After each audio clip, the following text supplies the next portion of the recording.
오늘 에스겔서 19장에서는 노래가 나옵니다. 하나님은 자신의 아픈 마음을 보여주기 위해서 선지자 에스겔에게 슬픈 노래를 지어서 부르라고 말씀하시는 것입니다. 그 노래는 하나님의 노래였고 또 이 노래를 듣는 대상은 하나님이 그토록 사랑하신 이스라엘 백성들이며 또 구체적으로는 이스라엘의 고관들이었습니다. 1절 말씀은 이렇게 말씀하십니다. 너는 이스라엘 고관들을 위하여 애가를 지어. 하나님께서 이스라엘 고관들을 위하여 지은 노래는 애가였는데요. 이것은 장송곡이었습니다. 장송곡은 본래 죽은 자를 위해서 부르는 슬픈 노래입니다. 하지만 하나님께서는 아직 죽음을 맞이하지 않은 이스라엘을 위해서 장송곡을 지어 부르라고 하는 것입니다. 그 이유는 살아있는 그들에게 장송곡을 지어 부름으로써 그들에게 하나님의 슬픈 마음을 전하고 또한 그들로 그 노래에 고스란히 담긴 하나님의 마음을 보라는 것입니다. 그리고 하나님께 범죄한 것이 얼마나 큰 일인지를 알게 하려는 것이었지요. 이 장송곡 속에는 두 가지 이미지가 등장합니다. 하나는 사자새끼이며 또 하나는 포도나무입니다. 이 두 가지가 등장을 하고 죽는 것입니다. 당시 이스라엘 백성은 이 노래 속의 두 가지 이미지, 즉 사자새끼와 포도나무가 죽는 것을 보고 많이 놀랐을 것입니다. 두 가지 이미지는 하나님께서 처음으로 유다를 다윗 왕조로 세우실 때에 주신 그 축복 속에 담긴 말씀이었습니다.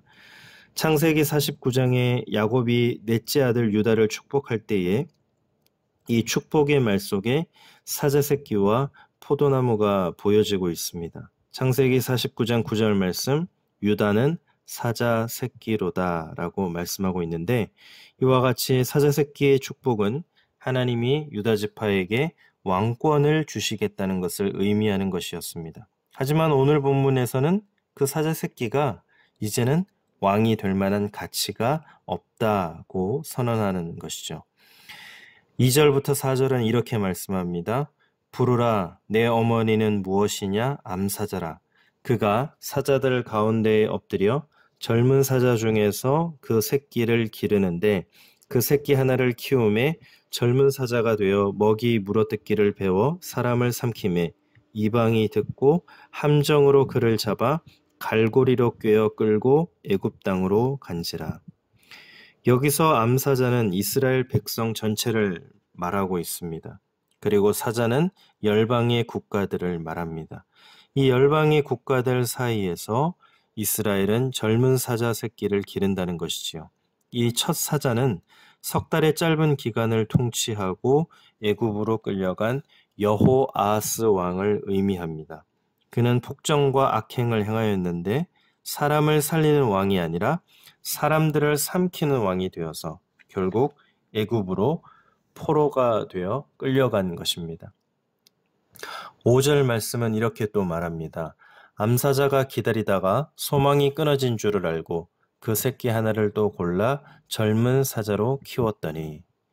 다시 암사자가 두 번째 젊은 사자를 키우게 되는데 이 두 번째 사자는 여호야긴으로 보는 견해와 시드기야로 보는 견해가 있습니다. 둘 중에 누구든지 간에 그 또한 압제와 교만으로 이스라엘 땅을 황폐하게 만들어 버렸다는 것을 우리는 알 수 있습니다.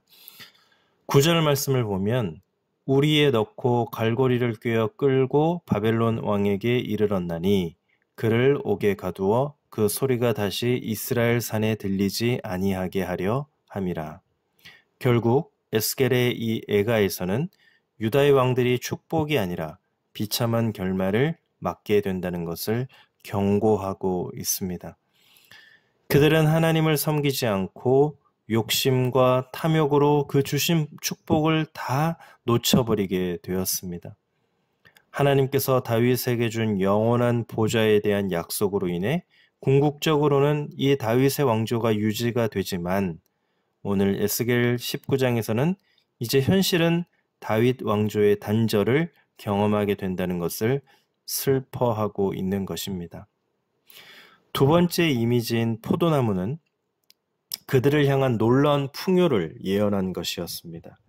유다 지파에게 주신 축복은 포도나무가 열매를 너무 많이 맺어서 사람들이 실컷 먹고 또 남아서 포도즙을 짰는데 그 포도즙이 너무 많아 이 포도주로 옷을 빨게 되었다는 것을 의미하는 것입니다. 그만큼 이 축복은 풍요로움이 풍성하게 남았다는 것이죠. 이처럼 창세기 49장에서 야곱이 유다에게 모든 백성들이 너에게 복종할 것이고 번영과 풍요의 축복을 받게 될 것이라고 이처럼 예언한 것입니다. 그런데 오늘 에가에서는 이 축복이 전혀 다른 현실이 되고 있는 것을 볼 수가 있습니다.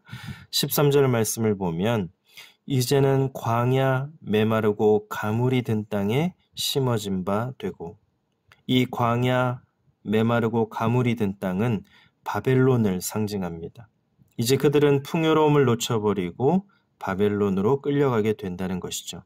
그리고 이 노래는 이 사자 새끼들, 즉 왕들도 모두 포로가 되고 포도나무는 모두 뽑히게 되는 비참한 현실을 보여주고 있는 것입니다.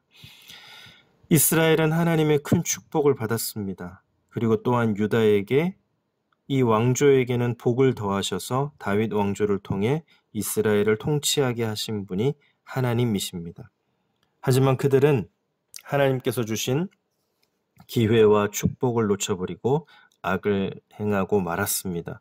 그 결과가 어떠하였습니까? 오늘 이 장송곡에 나오는 것처럼 왕들은 파멸에 이르렀을 뿐만 아니라 그들의 나라는 멸망하고 백성은 도탄에 빠지게 된 것입니다. 사랑하는 성도 여러분, 이 애가를 통해서 우리는 우리의 모습을 또한 돌아보기를 원합니다. 우리도 또한 어떠한 신분과 권세를 가졌습니까? 예수 그리스도를 믿음으로써 왕같은 제사장이요 그의 소유가 된 백성이 되었습니다. 하나님의 자녀가 되었고 천국 열쇠를 가진 권세를 누리게 된 것입니다. 또한 하나님께 기도하면 모든 것을 더하여 주신다는 약속 또한 받았습니다. 이처럼 놀라운 축복을 받았으면서도 하나님을 경외하지 않고 하나님이 주신 사명 감당하지 않고 우리의 욕심과 배부름을 따라 사는 것은 하나님의 뜻이 아닌 것입니다. 우리는 날마다 하나님을 사랑해야 합니다. 그리고 그분의 뜻을 따라 살아야만 합니다. 에베소서 5장 16절과 17절은 이렇게 말씀합니다. 세월을 아끼라 때가 악하니라. 그러므로 어리석은 자가 되지 말고 오직 주의 뜻이 무엇인가 이해하라.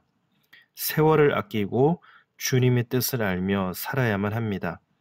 또한 우리에게 권세를 주신 하나님께서 주신 사명, 온 천하에 다니며 만민에게 복음을 전파하는 것입니다. 이같이 주님이 주신 사명, 우리의 주변에 있는 죽어가는 영혼들, 아직도 예수를 알지 못하는 이들, 어그러지고 또 하나님을 알지 못하여 악을 행하는 이 세상 가운데 빛과 소금의 역할을 감당하는 것, 그것이 우리의 사명입니다. 하나님의 영광을 드러내야만 합니다.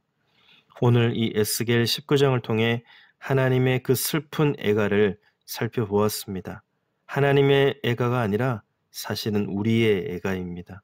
이 애가 속에 담겨진 하나님의 마음을 분명하게 알고 우리의 삶 가운데 늘 하나님을 바라보시고 하나님을 경외하며 주의 뜻이 무엇인가 세월을 아끼며 이 어그러진 세상 속에 하나님의 영광을 드러내는 우리 모든 성도님들 되시기를 예수님의 이름으로 축복합니다.